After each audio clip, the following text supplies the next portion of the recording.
doing things the way he wanted, even if it was not right.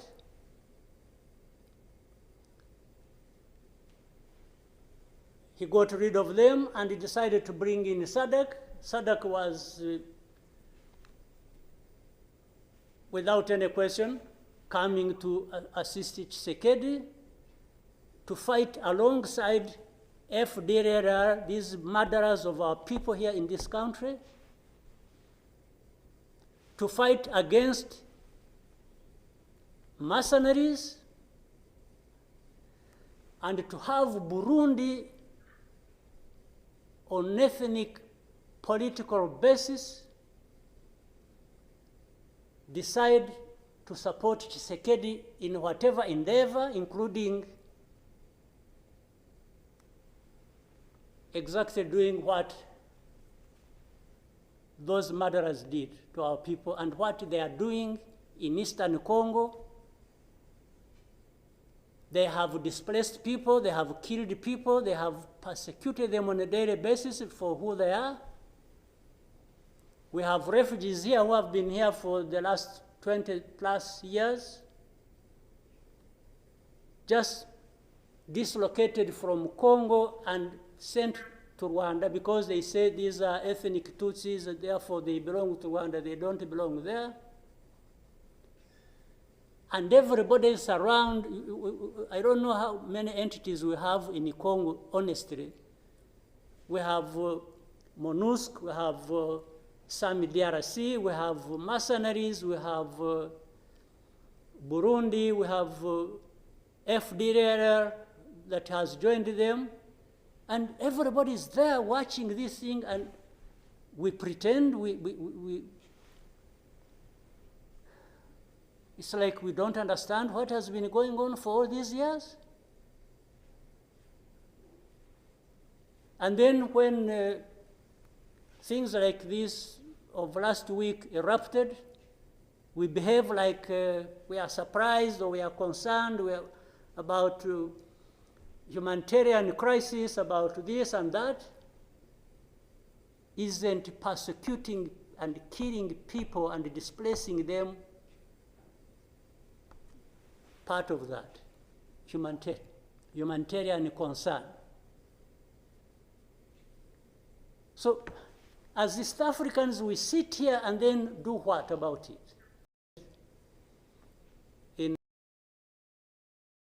In Eastern Congo, for the last 2 days, on Monday and today this morning, I spoke with the President of South Africa, who sought me out to speak with me on this matter because of their involvement in Eastern Congo. And he's also there pretending to be playing a peacemaker role. And he has a force that has been fighting alongside FDLR and has been fighting the M23 on the instructions of Tshisekedi, because these are people who are not supposed to be in Congo, that these are from Rwanda, or the M23 are not Rwandans, please. These are Congolese, and one time he accepts it, then another time he says, no, part of it is yes, and then the other part is from Rwanda, and these are He keeps on going. And how do we, leaders of our own countries, accept this to go on forever and just accept that we shall be manipulated by Tshisekedi or whoever is supporting him? And South Africa dares even issue threats about what is likely to happen after that, and so on and so forth. Of course, we will see what threats they are talking about. Maybe they should have done that exactly for which they have been issuing threats. They should have done it to clean up the mess in Eastern Congo, or to fight back those who have been trying to clean up the mess. So then you have the whole international community just confused. They talked about Rwanda, they talked about the Nairobi process. Honestly, even here, maybe you will help me understand what all this means. The processes became an end in themselves.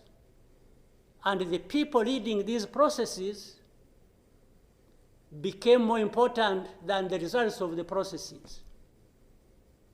The Nairobi process became a whole process.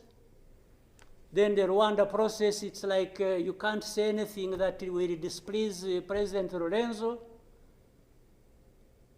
Definitely, this does not help deal with such a serious matters as we are faced with today. That in the end, just because they can't be addressed, we have such a situation that, like we have now. And if anybody, and above all, I don't understand how Tshisekedi keeps thinking that he will resolve the problems to do with rights of people militarily. Kill them, shoot them, bring in forces that are ready to help, like especially Burundi. Well, I don't know whether that has been helpful for the last few days or weeks. They have been doing that. So I want us to, Chairman, Your Excellencies, I want us, whatever we are saying and whatever we intend to do, we capture the context rightly and then proceed based on that, and maybe we can get somewhere. But otherwise, if we keep saying good things, saying that, and to each other being nice, and then each one fulfilling their own interests other than others' interests, the common interests we have as East Africans, then I don't see how we are going to contribute effectively to finding a solution. But really, to have even had East African community expelled from Eastern Congo and everybody complied and then there was quiet, it's as if it was normal or that is okay. Everything dictated by the country or the person we are trying to help. I didn't understand that. And that's where we are now. That's how we are here, where we are. So let me maybe for now stop here. I would really want to hear advice of others, but I think it's not just a plaything. It's not, it's a serious matter, evidently, because it consumes people's lives. And the other day, 2-3 days ago, we lost people. There was a lot of sharing from Eastern Congo, from Goma, and killed a dozen people and injured hundreds. We will definitely take care of that. There's no question about it. I get myself with what has been said, especially what our sister President Samia Suluhu has just mentioned. But before that, let me raise a couple of questions maybe to guide us. I don't know if that is possible. One, is there anybody among us who did not see this coming? I for one, I saw it coming, to be where we are now. I saw it coming because I did not see who was taking charge of the process, who was listening, who was trying to provide any kind of guidance as to what we should be doing from one thing or one day to another. And by this, I want to also ask, as the East African community, what did we want from the beginning? Or what did we do about that? What are we doing now? And what do we want to do for where we want to go? Because exactly like President Sami has mentioned, if it is talking about problems and defining them, and I think we have been very eloquent. We have talked about all kinds of things. But when do we match what we are saying and what we are doing so that we get to what we want? When do we come to that? I haven't seen it. President, I asked last time in our meeting, the last summit,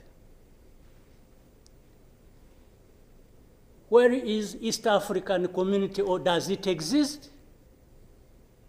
And exist for what? By the way, even now the person or the country we are talking about is not represented as we are discussing. And it is supposed to be, the country is supposed to be part of East Africa, but nowhere to be represented.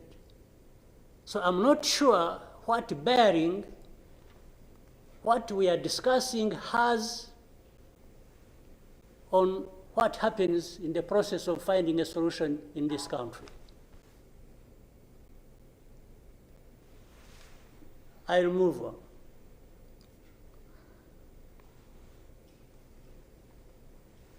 The conflict that was created from the time we had the East African community get involved in trying to help in Congo, and later on when the East African force was trying its best and we are seeing progress, Tshisekedi decided they are not doing what he wanted and went to SADC. SADC agreed they would come and do what he wanted and sent everybody packing. And that we complied and kept quiet. What really did we expect to come out of this?